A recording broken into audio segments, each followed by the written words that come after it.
नमस्कार दोस्तों, आपका स्वागत है एक्मे पब्लिकेशन की डेली करंट अफेयर्स की इस सीरीज में। आइए देखते हैं आज के प्रश्नों को और समसामयिक घटनाओं को।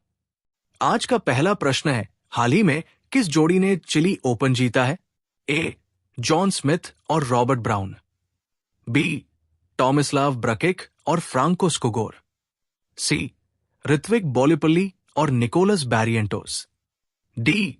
मार्सेलो मेलो और लुकास कोबोट। उत्तर है सी. ऋत्विक बोलिपल्ली और निकोलस बैरिएंटोस। हाल ही में भारतीय टेनिस खिलाड़ी ऋत्विक बोलिपल्ली और कोलंबियाई खिलाड़ी निकोलस बैरिएंटोस की जोड़ी ने चिली ओपन में पुरुष डबल्स खिताब जीता है। ये टूर्नामेंट एटीपी टूर का हिस्सा है और चिली में आयोजित होता है। फाइनल मुकाबले में इस जोड़ी ने टॉमिस्लाव ब्रकिक और फ्रांको स्कोगोर की जोड़ी को सीधे सेटों में हराया।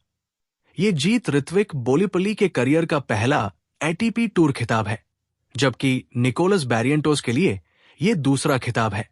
दूसरा प्रश्न है, आईएमएफ के अनुसार भारत 2025 और 26 में कितनी जीडीपी वृद्धि दर हासिल करेगा? ए. 5.5%, बी. 6.0%, सी. 6.5%, डी. 7.0%। उत्तर है सी. 6.5%। बहुपक्षीय वित्तपोषण एजेंसी अंतर्राष्ट्रीय मुद्रा कोष (आईएमएफ) ने कहा है कि मजबूत निजी निवेश और व्यापक आर्थिक स्थिरता के दम पर भारत 2025 और 26 में 6.5% की जीडीपी वृद्धि हासिल करके सबसे तेजी से बढ़ती प्रमुख अर्थव्यवस्था के रूप में अपनी स्थिति बरकरार रखेगा। तीसरा प्रश्न है, विदर्भ ने रणजी ट्रॉफी 2024 के फाइनल में किस टीम को हराया? ए. मुंबई, बी. दिल्ली, सी. केरल, डी. कर्नाटक। उत्तर है सी. केरल। विदर्भ ने केरल को हराकर तीसरा रणजी ट्रॉफी खिताब जीत लिया है। फाइनल में यह मुकाबला ड्रॉ पर समाप्त हुआ, लेकिन विदर्भ ने पहली पारी की बढ़त के आधार पर जीत हासिल की। विदर्भ ने पहले 2017 और 18 और 2017 और 19 में भी ये खिताब अपने नाम किया था। चौथा प्रश्न है, कृष्णा जयशंकर ने किस प्रतियोगिता में कांस्य पदक जीता? A. Paris Open, B. Tokyo Championship, C. Albuquerque event, D. Asian Games. उत्तर है C. Albuquerque event. Krishna Jaishankar ने अल्बुकर्क में 16.03 मीटर का थ्रो करके भारतीय इंडोर शॉटपुट रिकॉर्ड बनाया और कांस्य पदक जीता। वो 19 साल की है और इस सफलता के साथ वो इतिहास रचने वाली दूसरी भारतीय महिला एथलीट बनी है जिन्होंने 15 मीटर का मार्ग पार किया है। पांचवा प्रश्न है, भारतीय वायुसेना में जगुआर फाइटर जेट उड़ाने वाली पहली महिला पायलट कौन बनी? ए. भावना कांत, बी. शिवांगी सिंह, सी. तनुष्का सिंह, डी. अवनी चतुर्वेदी। उत्तर है सी. तनुष्का सिंह।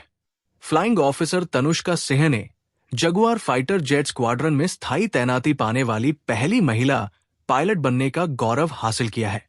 ये उनकी व्यक्तिगत उपलब्धि के साथ साथ भारतीय वायुसेना के लिए भी एक महत्वपूर्ण मील का पत्थर है।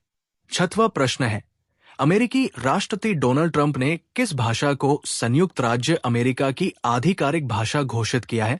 A. Spanish, B. French, C. Angrezi, D. German. उत्तर है सी. अंग्रेजी। अमेरिकी राष्ट्रपति डोनाल्ड ट्रंप ने एक कार्यकारी आदेश पर हस्ताक्षर कर अंग्रेजी को संयुक्त राज्य अमेरिका की आधिकारिक भाषा घोषित किया है। ये कदम राष्ट्रीय एकता को बढ़ावा देने और सरकारी कार्यों में एकरूपता सुनिश्चित करने के उद्देश्य से उठाया गया है। इस आदेश से पूर्व राष्ट्रपति बिल क्लिंटन के समय की वो नीति रद्द हो गई है जिसमें संघीय एजेंसियों को गैर-अंग्रेजी बोलने वालों के लिए सहायता प्रदान करने का निर्देश दिया गया था। अब संघीय एजेंसियां स्वयं निर्णय लेंगी कि वे अन्य भाषाओं में सहायता प्रदान करेंगी या नहीं। सातवां प्रश्न है, तुर्की में कुर्दिस्तान वर्कर्स पार्टी (पीकेके) ने हाल ही में क्या घोषणा की है? ए. युद्ध की घोषणा। बी, संघर्ष विराम की घोषणा। सी, राजनीतिक वार्ता की घोषणा। डी, इनमें से कोई नहीं। उत्तर है बी, संघर्ष विराम की घोषणा। तुर्की में 40 वर्षों से जारी कुर्दिस्तान वर्कर्स पार्टी पीकेके के साथ संघर्ष विराम की घोषणा हुई है। पीकेके ने अपने जेल में बंद नेता अब्दुल्ला ओकलान के आह्वान पर हथियार डालने का निर्णय लिया है। ये कदम तुर्की के राष्ट्रपति रेसेप तैयप एर्दोआन के लिए महत्वपूर्ण सफलता मानी जा रही है। पीकेके की स्थापना 1970 के दशक के अंत में एक मार्क्सवादी संगठन के रूप में हुई थी, जिसने तुर्की में कुर्दों के लिए स्वायत्तता और बढ़े हुए राजनीतिक एवं सांस्कृतिक अधिकारों की मांग की थी।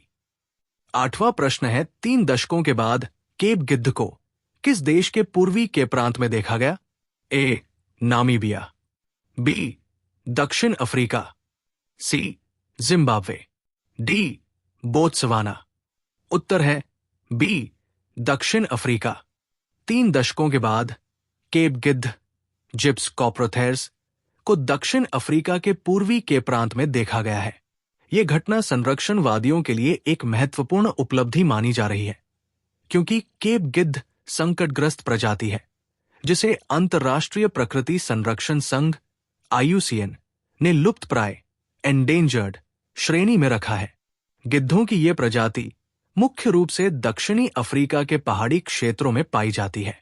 इनकी आबादी में गिरावट का कारण शिकार, पर्यावरणीय परिवर्तन और जहरीले पदार्थों का सेवन है। इस क्षेत्र में 85 गिद्धों की वापसी संरक्षण प्रयासों की सफलता का संकेत देती है। 9वां प्रश्न है, बॉन्ड सेंट्रल पोर्टल किस संस्था द्वारा लॉन्च किया गया है? ए, भारतीय रिजर्व बैंक RBI। बी, भारतीय प्रतिभूति और विनिमय बोर्ड SEBI। सी, वित्त मंत्रालय। डी, भारतीय बीमा विनियामक और विकास प्राधिकरण IRDAI। उत्तर है बी, भारतीय प्रतिभूति और विनिमय बोर्ड SEBI।